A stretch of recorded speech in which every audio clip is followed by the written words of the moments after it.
All right, it's Wednesday. We've just completed this Universal Lift 9K AC. I think this is the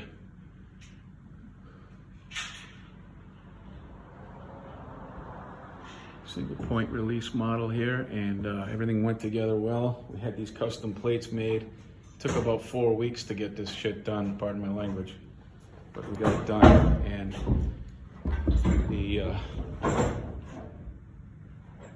bolts are all good and socked down. We get the epoxy setting.